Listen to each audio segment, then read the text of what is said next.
Politique première, c'est la rentrée des classes cette semaine pour les enseignants, les élèves et Christophe Jacubizine.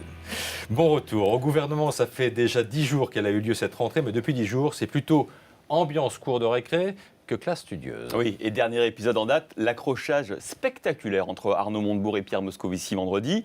Tout a commencé par un article du Nouvel Observateur qui affirme que le gouvernement a choisi la banque Lazare pour l'aider à mettre en place la banque de participation industrielle, le nouveau bras armé de l'État pour financer l'économie et notamment les PME.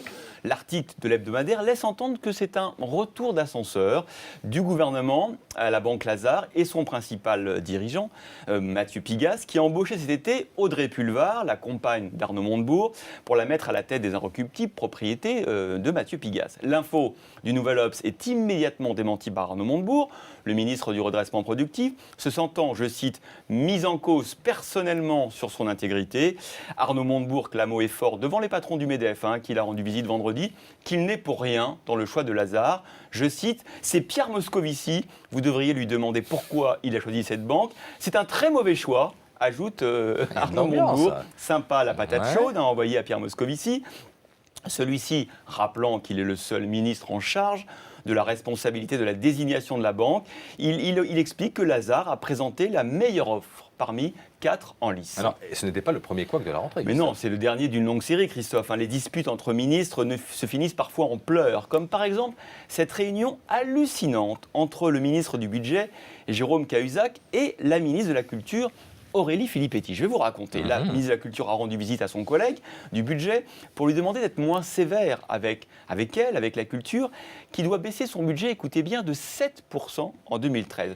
Refus de Cahuzac, baptisé l'inflexible par ses collègues, pleurs de la ministre qui ne sait pas comment elle va gérer les musées, les troupes de théâtre, les associations avec 7% de budget en moins.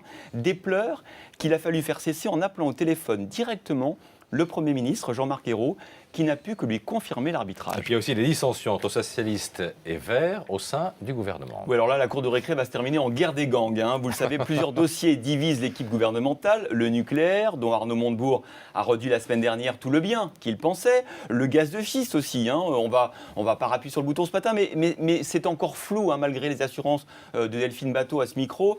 Et quand c'est flou, c'est qu'il y a un loup, comme dirait Martine Aubry. Et puis, troisième dossier conflictuel entre le PS et les Verts, le traité budgétaire européen que le Premier ministre a demandé au ministre vert d'approuver, et Cécile Duflot n'a pas apprécié l'ultimatum. Dites-moi, est-ce qu'il y a un arbitre? Est-ce que quelqu'un va siffler à la fin de la récré? En tout cas, hier soir, le Premier ministre a pris sa grosse voix et son sifflet. On l'écoute chez nos confrères de Radio France.